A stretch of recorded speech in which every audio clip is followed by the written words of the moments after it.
Bonjour à tous, bienvenue à Every Nation Marseille, une église pour tout le monde.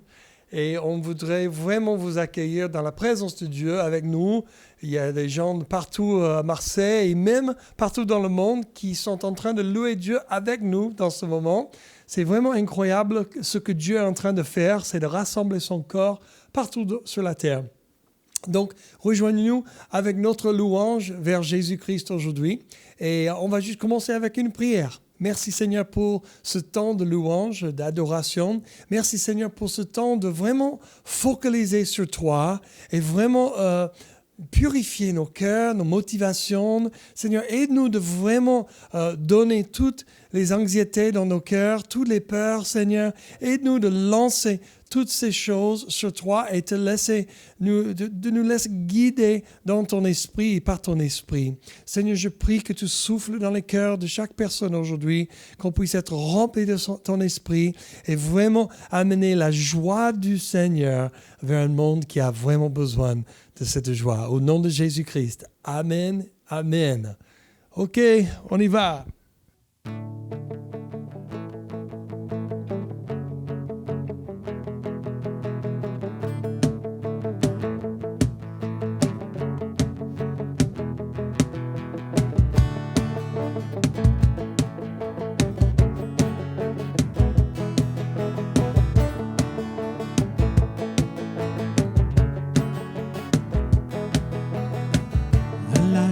Tu as déclaré, tout est accompli, payant le prix de chaque vie.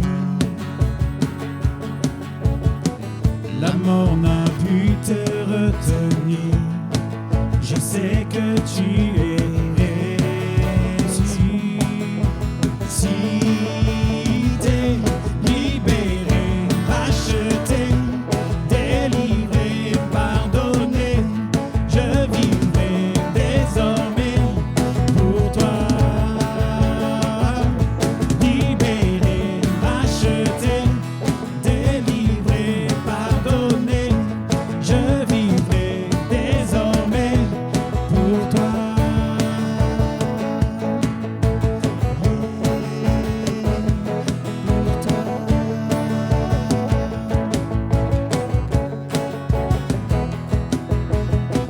Dans mon cœur, tu fais résonner le son de ta voix afin de diriger mes pas.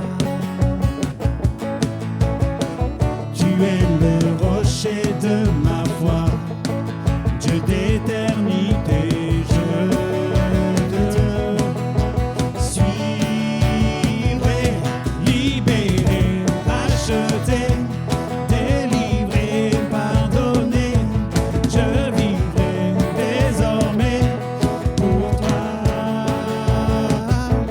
Libéré, racheté, délivré, pardonné,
sont bénis.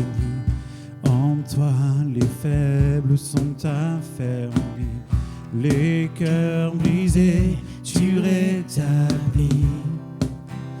Donnant la vie, cet amour qui peut libérer, cet amour qui peut restaurer, nous appelle par notre nom.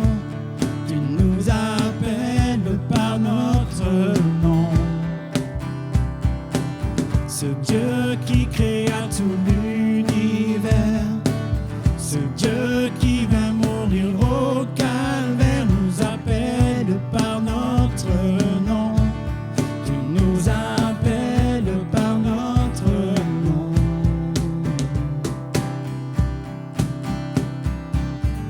À ceux qui doutent dans la foi, au chancelant, tu tends les bras, tu les appelles de ta voix. Venez à moi, cet amour qui peut libérer, cet amour qui peut restaurer, nous appelle par notre nom. Tu nous appelles par notre nom. Ce Dieu qui créa tout l'univers, ce Dieu qui va mourir au calvaire, nous appelle par notre nom. Tu nous appelles par notre nom. Oh, oh, oh, oh, oh, oh,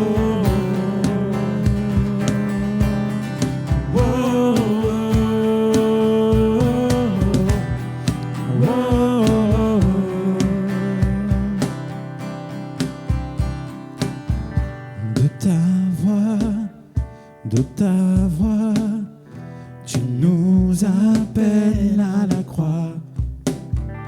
De ta voix, tu nous appelles à la croix. De ta voix, tu nous appelles à la croix. Jésus. De ta voix, tu nous appelles à la croix. Cet amour qui peut libérer, cet amour qui peut restaurer, nous appelle par notre nom. Tu nous appelles par notre nom. Ce Dieu qui créa tout l'univers, ce Dieu qui va mourir au calvaire, nous appelle par notre nom. Tu nous appelles par notre nom. Oh, oh, oh, oh, oh, oh, Jésus. Oh, oh, oh, oh.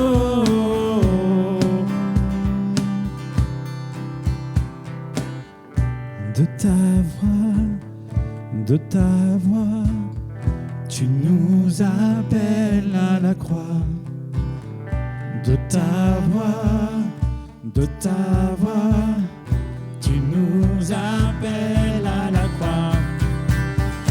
De ta voix, tu nous appelles à la croix. De ta voix, tu nous appelles à la croix. Cet amour qui peut libérer, yeah. Cet amour qui peut restaurer, nous appelle par notre nom. Tu nous appelles par notre nom. Ce Dieu qui créa tout l'univers, ce Dieu qui va mourir au calvaire, nous appelle par notre nom. Tu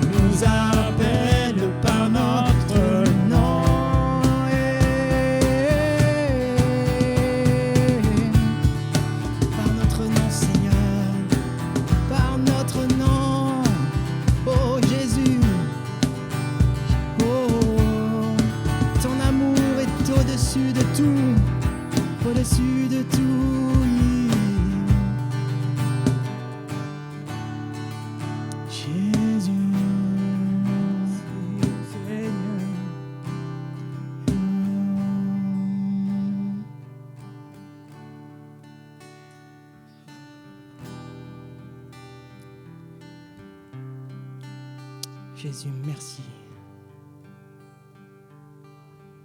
Car tu nous as libérés, Jésus. Tu es venu pour nous libérer. Tu nous appelles par notre nom. Oui, Jésus.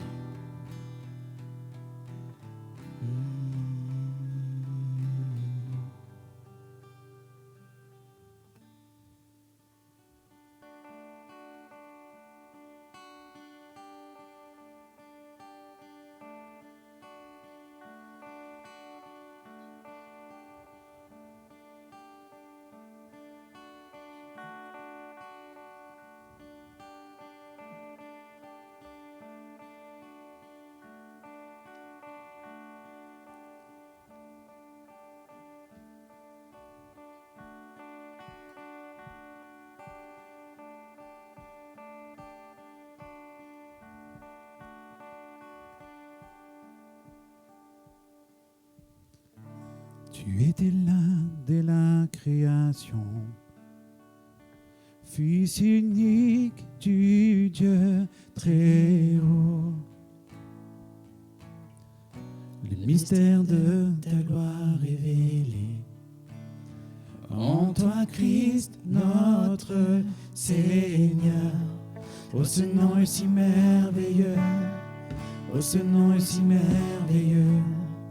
Le nom de Jésus-Christ, mon roi. Oh, ce nom est si merveilleux, sa beauté sans pareil. Oh, ce nom est si merveilleux, le nom de Jésus.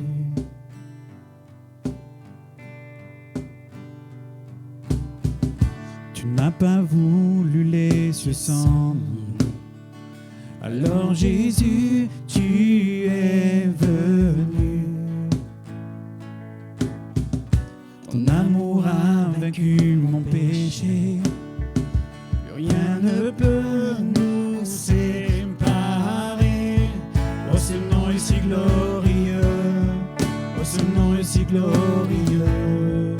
Le nom de Jésus-Christ, mon roi. Oh, ce nom est si glorieux, sa beauté sans pareil.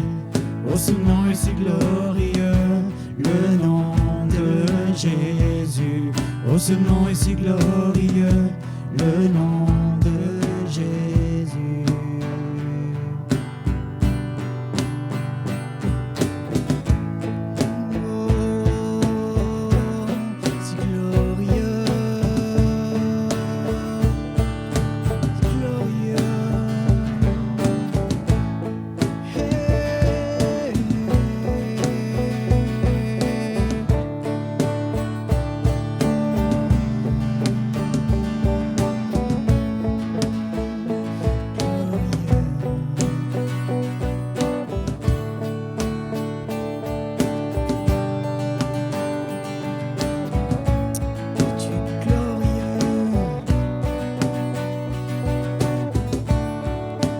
La terre a tremblé, le voile s'est déchiré, les âmes ont la mort et le péché. Les cieux chantent ta gloire, l'écho de ta victoire, car tu es le roi ressuscité. Tu es sans rival, tu es sans égal, Dieu, tu triomphes à tout jamais. À toi soit le règne, à toi soit la gloire. Ton nom surpasse tout autre nom. Oh, ce nom est victorieux, oh, ce nom est victorieux. Le nom de Jésus-Christ, mon roi. Oh, ce nom est victorieux, sa beauté sans pareil. Oh, ce nom est victorieux, le nom de Jésus. Oh, ce nom est victorieux, le nom de Jésus. Yeah.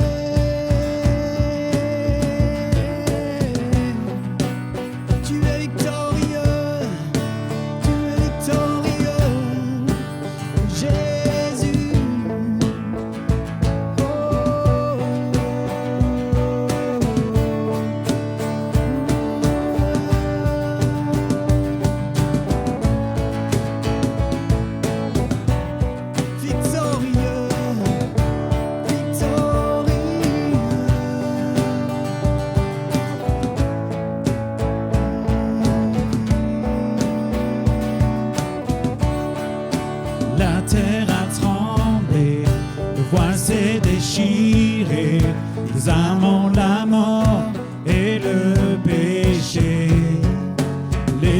entendre ta gloire, l'écho de ta victoire, car tu es le roi ressuscité.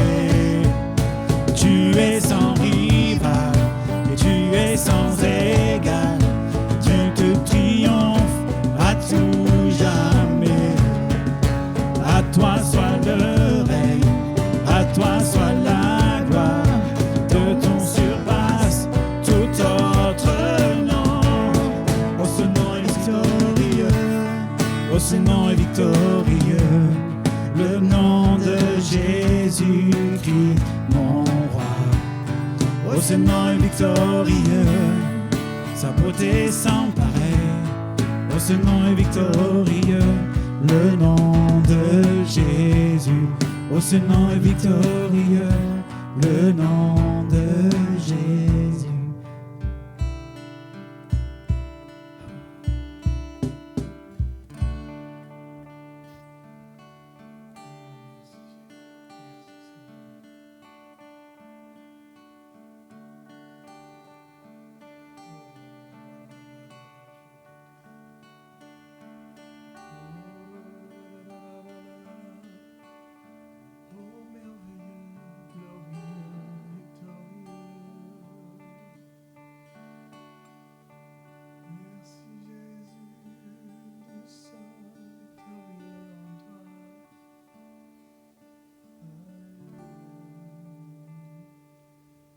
Alléluia. Merci Jésus pour le sang de Jésus qui nous lave, qui nous nettoie, qui nous rend purs. Pas grâce à quelque chose qu'on a fait, mais en fait, c'est rien connecté avec nous. C'est juste l'amour de Dieu parce que tu nous as aimés, Seigneur. Et c'est pour ça que ton nom est merveilleux. C'est pour ça que ton nom est glorieux. Et c'est pour ça que ton nom est victorieux. Parce que ces trois adjectifs décrivent un Dieu incroyable. Oh, tu nous émerveilles. Tous les jours, quand on regarde les étoiles, quand on regarde le nombre de graines de sable, et on ne peut pas compter les étoiles, les graines de sable, on sait que tu es plus grand que même ça. On sait que tes pensées envers nous, sont plus nombreuses que ces graines de sable sur la terre et les étoiles de l'univers. Et on est reconnaissant. Ça nous rend humbles, Seigneur, de penser combien tu es merveilleux. Et tu n'es pas juste loin ou grand, mais tu es amoureux de chacun de ta création, chaque personne. Merci, Papa, aujourd'hui, pour ton grand amour, pour ta grande grâce, que tu as complètement vaincu le mal, le péché et la mort. Nous avons une espérance en toi aujourd'hui, Dieu, grâce à ton amour. Amen. Merci bien, Seigneur, et merci à vous de nous rejoindre pour ces moments intimes avec le Seigneur. Je vous encourage de continuer à écouter la louange dans la semaine. C'est toujours sur Facebook et aussi les messages sont toujours sur YouTube. Mais je vous encourage de vraiment rester dans la présence de Dieu. Ce n'est pas juste une fois par semaine on se rassemble, qu'on écoute le Seigneur ou on loue le Seigneur. C'est quelque chose, on a le privilège d'entrer dans sa présence tous les jours et d'écouter sa voix, de s'amuser dans sa présence. Je vous encourage d'écouter un bon message qui vient juste à tout de suite. Nous sommes au milieu d'une série qui s'appelle « Dieu est-il mort ?» C'est une série de 5 messages qui plongent profondément dans certaines questions de la pensée et du cœur. Nous explorons les raisons pour lesquelles nous croyons ou non en Dieu, et plus précisément le Dieu de la Bible. Et si vous voulez regarder et écouter les messages précédents, allez-y à notre site de YouTube Every Nation Marseille. Si vous êtes là pour la première fois et où vous êtes curieux ou cherchez à comprendre qui est Dieu, soyez le bienvenu. L'apôtre Pierre a dit « Soyez toujours prêts à défendre l'espérance qui est en vous, devant tous ceux qui vous en demandent raison. » On espère que cette série vous donne quelques assurances, évidences et beaucoup de compassion pour les gens dans vos vies. Dans cette série, nous examinons 5 sujets précis présentés par 5 intervenants différents. Il y a 4 semaines, on a eu « Dieu n'est-il qu'une illusion avec moi ?» Il y a 3 semaines, on a eu « Pourquoi y a-t-il quelque chose plutôt que rien ?» avec Dr. Lara Abou-Khalil. Il y a 2 semaines, il y avait « Si Dieu est bon, pourquoi le coronavirus ?» Très intéressant avec Anthony Pouillet. Et la semaine dernière, nous avons eu « La résurrection de Jésus est-elle un fait ou une fiction ?» avec Raphaël O'Haro, qui est maintenant en Floride. Bon, ok, aujourd'hui on va avoir Théa Pouillet, notre pasteur exécutif, pour le sujet « Comment Jésus est-il le seul chemin ?» C'est un sujet chaud. Théa est née à Nuremberg, en Allemagne, et elle habite à Marseille depuis 2014. Elle a un diplôme de gestion d'entreprise et dans la communication auprès de la Chambre d'industrie et commerce en Allemagne. Elle a déjà travaillé sur plusieurs projets européens dans le domaine du social. Elle parle 4 langues, l'italien, l'allemand, l'anglais et le français. Elle est mariée à Anthony et ils ont 2 garçons magnifiques. Elle aime bien voyager, surtout aux endroits non touristiques. Voici Théa Pouillet. Bonjour tout le monde. Aujourd'hui, nous allons terminer notre série « Dieu est-il mort ?» Pendant plusieurs semaines, nous nous sommes posé des questions scientifiques, philosophiques et historiques. Ces messages-là nous ont aidés à découvrir la vérité sur la création et sur l'existence de Dieu. Ils ont répondu à des questions profondes, des différents points de vue sur le christianisme. Aujourd'hui, moi, je voudrais parler du cœur du christianisme, Jésus. Et pour commencer, je voudrais regarder un passage que nous trouvons dans le Nouveau Testament. C'est un texte qui se trouve parmi les 4 rapports de la vie de Jésus-Christ, appelés les évangiles. C'est le verset en Jean 4,16. Le contexte de ce passage que nous allons regarder ultérieurement est le suivant. Jésus est en train de préparer ses disciples à sa mort à la croix. Mais Thomas ne comprend pas ce que Jésus est en train de dire, car à la lumière de ce que Jésus allait affronter à la croix, ce qu'il dit semble être un paradoxe. Jésus dit à ses disciples que là où il va, il y a plusieurs demeures et qu'il y prépare une place pour eux. Et pour rajouter encore un peu de mystère, il dit « Vous savez où je vais et vous en savez le chemin. » Mais le chemin de Jésus l'a conduit directement à la croix. Alors qu'est-ce que Jésus veut dire par là? Thomas, comme il ne comprend toujours pas, il dit « Seigneur, nous savons où tu vas. Comment pouvons-nous en savoir le chemin ?» Et comme nous connaissons notre Jésus, il va répondre d'une façon que seulement lui peut répondre. Alors regardons le verset. Jésus lui dit « Je suis le chemin, la vérité et la vie. Nul ne vient au Père que par moi. » Alors regardons un peu mot par mot cette revendication de Jésus. C'est une revendication radicale et exclusive qui éradique tout autre chemin ou vérité qui mène à Dieu, mais en même temps entièrement inclusive, car tout le monde est invité de le suivre. Cette déclaration ne laisse pas la place pour la discussion. Elle ne se termine pas par un point d'interrogation, mais par un point d'exclamation. Jésus dit « Je suis le chemin ». Je suis, dans la langue grecque, c'est une manière très intense de se référer à soi-même. Ça serait comparable à dire « Je suis moi-même et moi seul je suis ». Nous voyons cette forme grecque plusieurs fois dans la Bible. Ce « je suis » est le même « je suis » comme en Exode 3,6 quand Dieu parle à Moïse où il dit « Je suis le Dieu de ton père, le Dieu d'Abraham, le Dieu d'Isaac et le Dieu de Jacob ». Donc ici, le même « je suis » est manifesté en Jésus-Christ. Christ n'est pas simplement le chemin, comme quelqu'un qui va devant son peuple, comme un bon exemple, ou simplement comme un prophète indiquant une doctrine du salut, comme on le voit dans de nombreuses autres religions. Mais il est le chemin du salut lui-même. Par son obéissance, sa vie sans faute et parfaite qu'il a vécue sur terre, et son sacrifice parfait fut agréable à Dieu. Jésus dit alors à Thomas, « Je suis le chemin. » Ce qui est intéressant ici, c'est que Jésus ne dit pas « Je vais vous montrer le bon chemin ».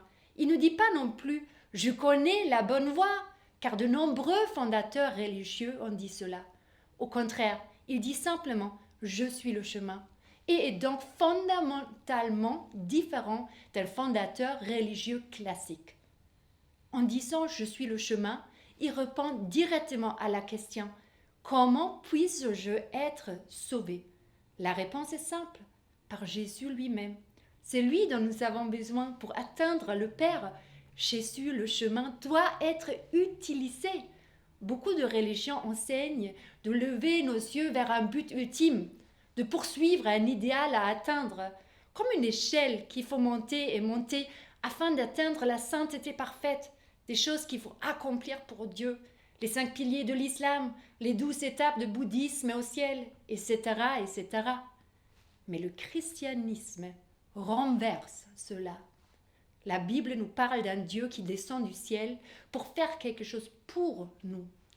Du Dieu qui est venu s'abaisser, s'humilier et accomplir pour nous ce que nous n'étions pas capables de faire de notre propre force.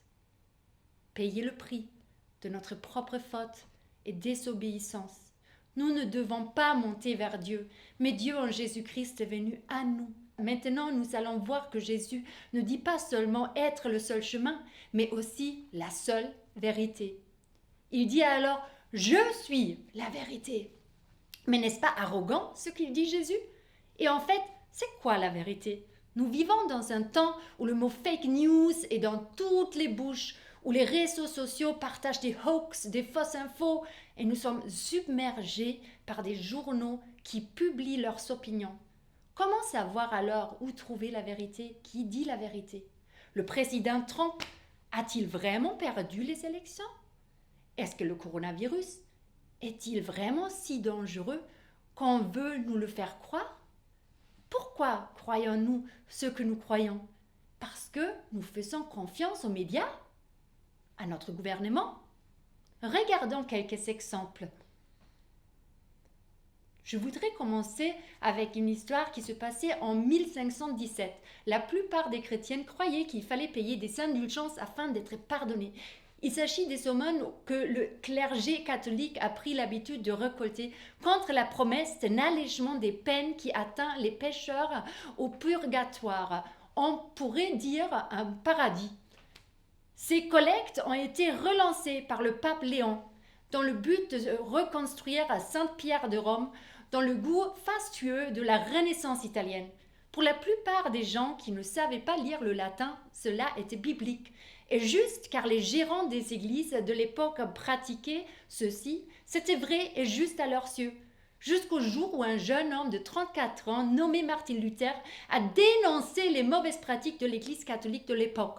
Préoccupé par les questions de la mort et du salut qui caractérisent le christianisme du Moyen-Âge tardif, Luther puise des réponses dans la Bible et il trouve que le salut de l'âme est un libre don de Dieu, reçu par la repentance sincère et la foi authentique en Jésus-Christ, comme le Messie.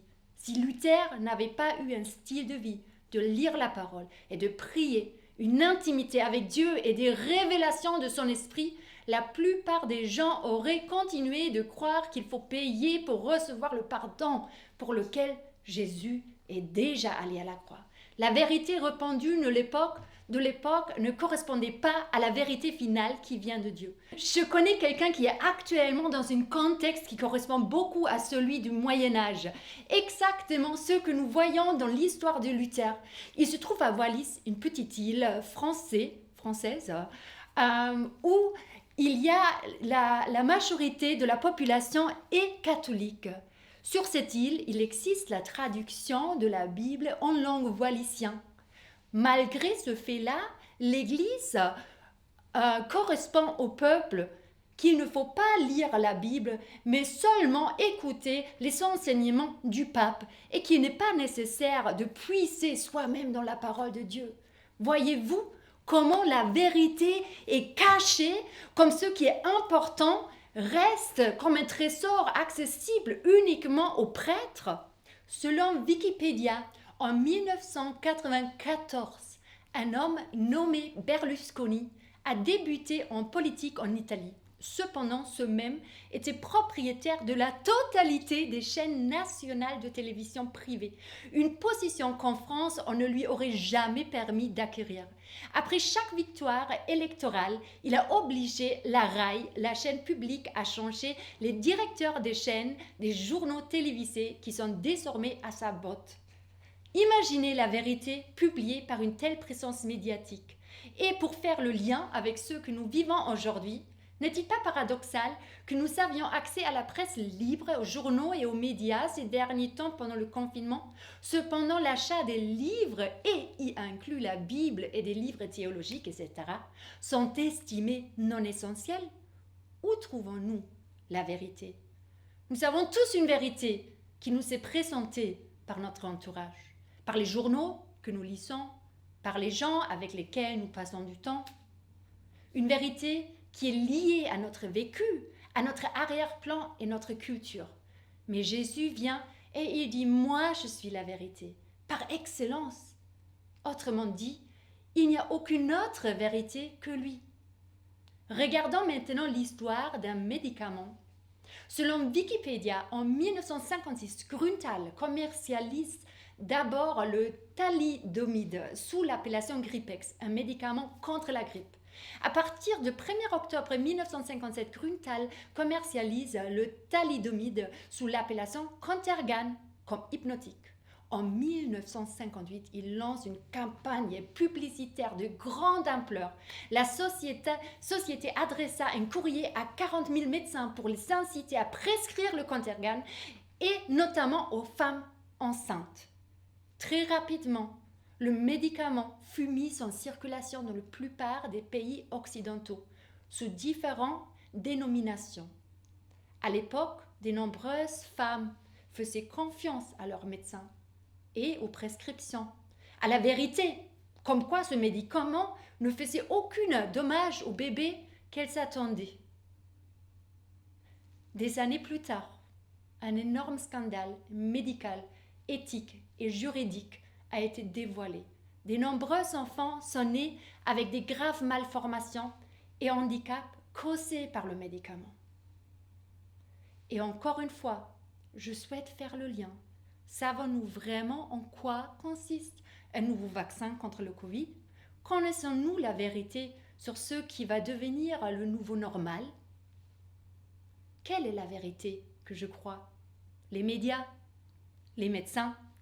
Le gouvernement? Il y a une seule vérité, Jésus. En Timothée 2,5 est écrit « Car il y a un seul Dieu et aussi un seul médiateur entre Dieu et les hommes, Jésus-Christ, qui s'est donné lui-même en rançon pour tous. » Jésus ne revendique pas seulement d'être vrai, mais d'être la vérité lui-même. La vérité n'est jamais relative, elle est toujours absolue. La vérité est toujours une chose ou un acte d'authenticité. C'est quelque chose qui mène à l'exactitude, à la source de l'information et à la pureté. Elle veut éclaircir et rendre visible ce qui est évident. C'est exactement ce que Jésus a fait. La vérité sur Dieu est devenue visible, tangible. Dans Jean 14,7, Jésus dit donc « Quand tu me connaîtras, tu connaîtras aussi mon Père. Et à partir de maintenant, vous le connaissez et vous l'avez vu. » Oh là là! Donc Jésus est clair ici. Celui qui le rencontre, celui qui le connaît, rencontre Dieu le Père. C'est osé de dire ça pour un homme, sauf si c'est la vérité. Si demain, vous prenez le bus par hasard, vous rencontrez un homme et discutez avec lui, et il vous dit « Je suis le président de l'Union européenne », allez-vous le croire sur parole? Non, vous allez demander des preuves pour vérifier ça, pour élucider ce mystère.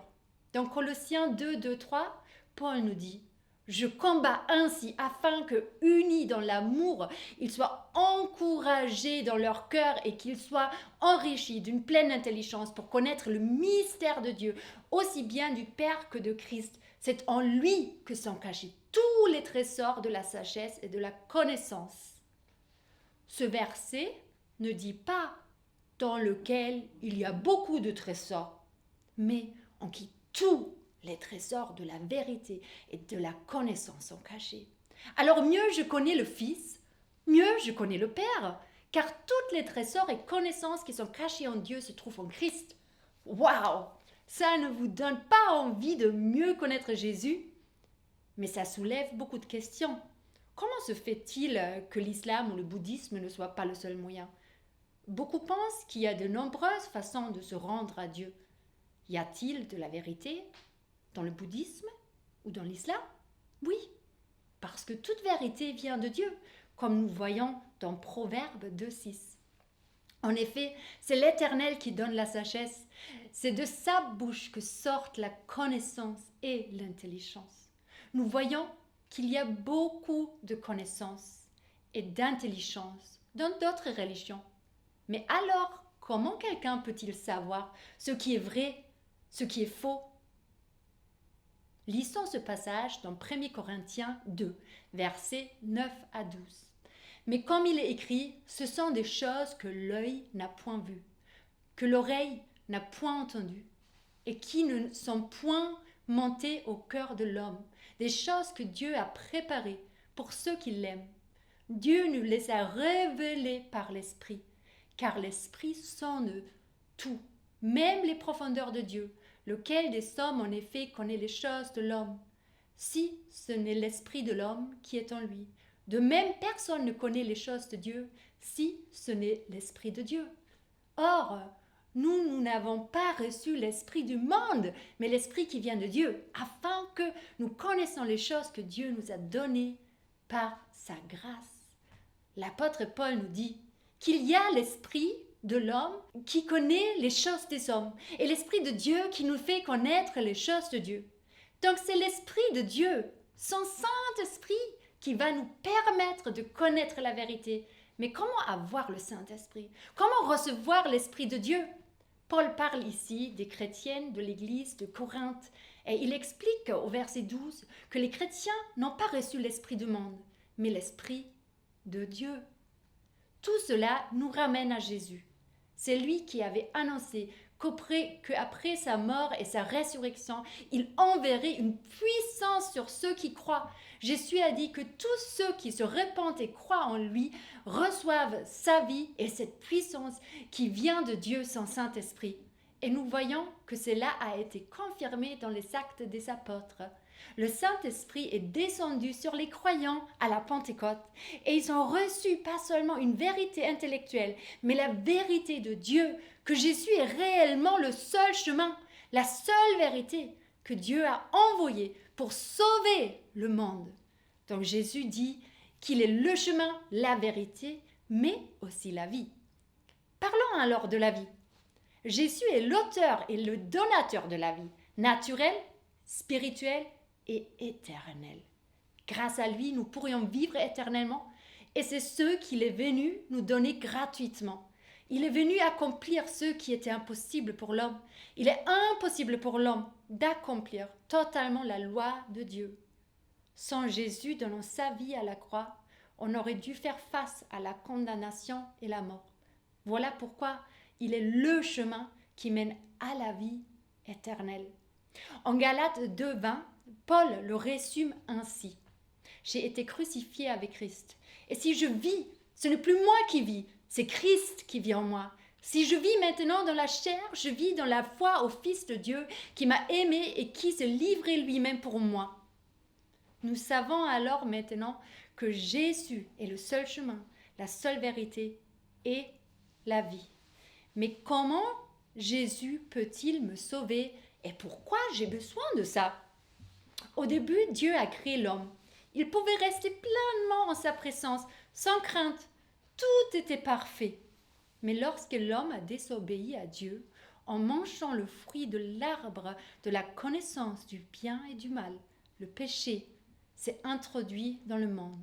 Cette désobéissance a séparé Dieu de l'homme. Et dès le moment de la création, le diable a essayé de mettre en question la vérité de Dieu. Car avant que Adam et Ève ont touché au fruit de l'arbre, le diable a demandé, Dieu a-t-il réellement dit, vous ne mangerez pas de tous les arbres du jardin? Il a fait douter Adam et Ève la parole de Dieu.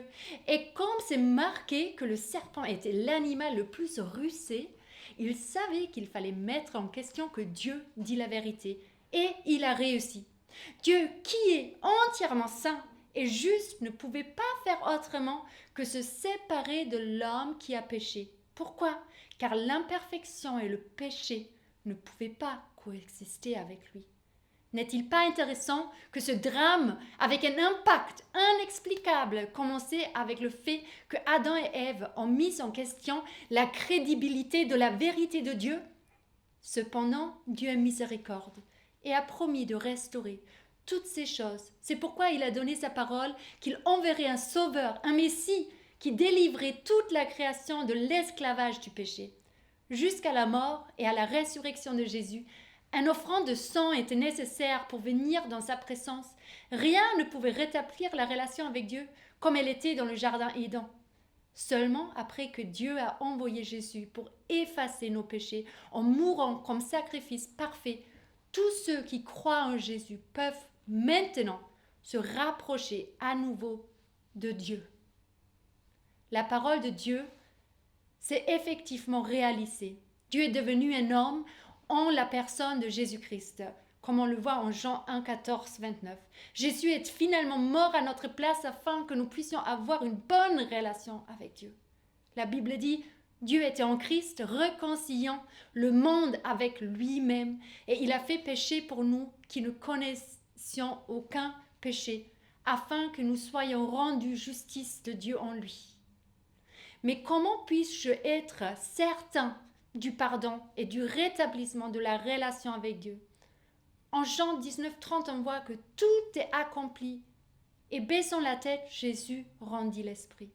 En grec, ce dicton se compose d'un seul mot, tétélestai. Ce qui est intéressant à savoir est que cette époque, le mot tétélestai était utilisé sur les documents commerciaux ou les reçus. Il montrait qu'une facture avait été payée en totalité. Le mot a secoué l'univers entier. Les démons savaient à partir de ce moment qu'ils s'avaient perdu pour toujours. Et vous savez qu'à partir de maintenant, vous vous tiendrez parfaitement devant Dieu, juste et saint. Vous n'avez plus le moindre défaut, car Jésus a pris tous vos péchés passés, présents et futurs. Mais l'histoire ne se termine pas à la croix et à la mort de Jésus. Jésus est revenu d'entre les morts, démontrant qu'il était et celui qu'il prétendait d'être, l'unique Fils de Dieu, est le seul moyen par lequel une personne peut avoir une relation personnelle avec le véritable Dieu vivant. Aucun autre nom ne produit une telle réaction que le nom de Jésus-Christ. Toutes les figures religieuses combinées ne génèrent pas autant de débats ou de controverses, et il n'y a pas de salut dans les autres. En Actes 4, 12, on voit, ça nous explique la raison pour laquelle Christ est la seule source de salut et qu'il a fait ce qu'aucune autre personne dans l'histoire n'a fait en vivant une vie parfaite et ensuite offrant cette vie pour les péchés du monde, la mort et la résurrection du Christ, en confirmé son identité en tant que Fils de Dieu et en prouvé que ces paroles étaient les paroles de Dieu lui-même, parce que Dieu est devenu un homme en Jésus. Nous avons reçu le don de la certitude. Dieu, dans les choses que nous ne pouvons pas connaître, dans ce monde, il y a beaucoup de vérités, d'opinions et de bruit, mais une seule vérité mène à la vie éternelle. Une seule personne a toute la vérité, toute la sagesse et tous les trésors de ce monde en elle. Jésus. Aucun autre personnage a vécu, est mort, ressuscité et a affirmé elle-même que tout est accompli à travers son sacrifice parfait. Et maintenant, j'invite Matrach, notre pasteur, de venir avec moi. Bon, merci bien Théa pour ce message incroyable. Maintenant, je veux vous donner cette occasion de dire oui à Jésus, des millions, en fait des milliards de personnes partout dans le monde ont pris cette décision et beaucoup d'entre eux ont expérimenté la puissance de Dieu. Comme nos amis, comme nos frères, comme nos sœurs, comme des anciens athées même. Si vous voulez dire oui à Jésus ce soir, cet après-midi, ce matin, s'il vous plaît, priez la prière suivante avec moi. Mais avant cela, vous devez accepter que vous avez péché et que vous avez besoin de Jésus pour vous sauver de votre péché. Vous devez accepter que lorsque Jésus est mort sur la croix, il a payé le prix de vos péchés. Et ensuite, vous devez accepter le pardon de Dieu de vos péchés en faisant confiance à Jésus. Et si tu peux faire ça aujourd'hui, prions. Père Céleste, je reconnais que tu es réel et que tu es saint. Je reconnais qu'il y a une séparation entre nous à cause de mon péché. Je confesse que j'ai péché et j'ai raté la cible d'être parfait. Merci d'avoir envoyé ton Fils Jésus mourir sur la croix pour mes péchés à ma place. Je crois que tu l'as ressuscité d'entre les morts, prouvant qu'il est Dieu et a vaincu le péché et la mort. Je suis désolé pour mes péchés et je te demande de me pardonner et de me purifier. Je me détourne de mes péchés et recevoir Jésus comme mon Seigneur et Sauveur pour le reste de ma vie, au nom de Jésus. Amen. Amen. Donc moi, je pense que c'est un moment incroyable, précieux pour ceux qui ont accepté Jésus, qui se repentent de leurs péchés. Et c'est important, pas juste que tu as accepté Jésus, que tu as prié cette prière avec nous, mais plus que ça, que vous êtes dans la famille de Dieu maintenant. Il faut savoir que Dieu ne fait pas juste un petit changement de l'intérieur et comme ça, c'est bon, la vie, je fais ce que je veux maintenant. Non, non, non. Dieu a un destin sur ta vie. Il a des choses, des bons projets, un super bel avenir pour vous et il veut vous aider en fait, commencer à marcher selon le bon chemin et réaliser ses rêves pour toi. Donc c'est important à savoir que personne ne peut le faire toute seule et Dieu n'a jamais prévu qu'on puisse faire son destin de nos vies toute seule. Est-ce que c'est vrai ou pas? Je suis d'accord avec toi. Donc je pense que c'est important à juste vous encourager. Trouvez la bonne famille spirituelle, c'est-à-dire la famille de Dieu. Trouvez une bonne église locale. Si vous cherchez une église locale à Marseille, on est là, ou dans les alentours, on est là. Et même en ligne, on est là. Mais si vous êtes dans un autre pays, ou si vous êtes dans une autre partie de la France, très loin d'ici, il y a des super bonnes églises évangéliques. Il faut trouver une bonne église. Si vous avez besoin d'un peu d'aide pour trouver une bonne église, n'hésitez pas de nous envoyer un message sur Facebook, Every Nation Marseille. Et si vous nous envoyez un message, normalement, on répond assez vite, n'est-ce pas? Oui.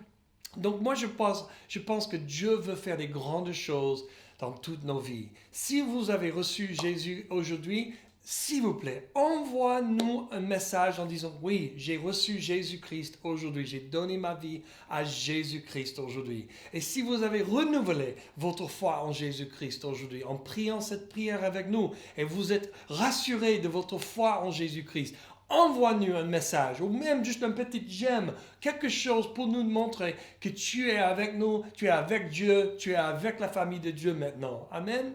Donc pour le reste, les autres croyants qui regardent, ou peut-être les non-croyants qui regardent, et vous savez, bon, je suis toujours curieux d'explorer, envoie-nous un message aussi. Et vous pouvez toujours s'inscrire à godsnotdeadonline.com. C'est un site, on travaille ensemble avec beaucoup d'amis en Europe et on peut avoir des bonnes connexions à travers de ce site où il y a beaucoup d'évidence pour Christ et il y a des experts, des physiciens, des différents types de scientifiques qui peuvent répondre aux questions là aussi. Ça c'est le site godsnotdeadonline.com, mais aussi certainement à notre église Every Nation Marseille. Donc on est vraiment ravis que vous êtes là et pour tous les croyants, continue à croire en Jésus, continue à faire toute en confiance en Jésus-Christ. Il est vraiment notre espérance. C'est lui qui nous délivre de tous nos pièges, les pièges de l'ennemi. C'est lui qui nous restaure dans nos vies et nos relations. Donc, je vous encourage de suivre Jésus aujourd'hui. Donc, faire la petite communication avec nous pour dire oui, on y va.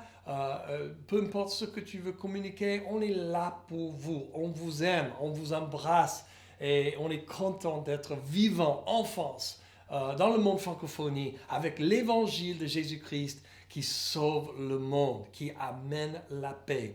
Donc, on va juste parler sur Zoom dans quelques minutes. Il y aura un lien là sur le chat. Et aussi, après, on va discuter, prier les uns pour les autres. Donc, n'hésitez pas de nous rejoindre sur cet appel. Je sais que c'est une étape un peu difficile parfois. Souvent, c'est compliqué. Si vous n'êtes déjà pas partie de notre église et c'est pour la première fois que tu arrives sur Zoom, t'inquiète pas, on ne mange personne. Normalement, non. Pour l'instant. On aime bien passer des bons moments avec la nôtre et rencontrer des nouvelles personnes. Donc, vous êtes le bienvenu chez nous. OK? Donc, on va juste prier une bénédiction. Théa, peut-être je peux te demander de prier une bénédiction sur nous? Oui, Seigneur, je prie vraiment que tu touches chaque personne qui a écouté ce message aujourd'hui.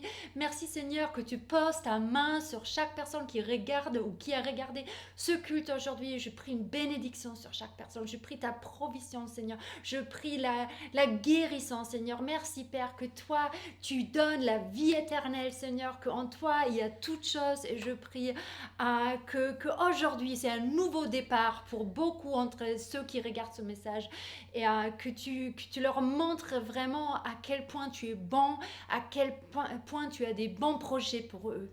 Amen. Amen. Bon dimanche, bonne semaine. Bonne semaine.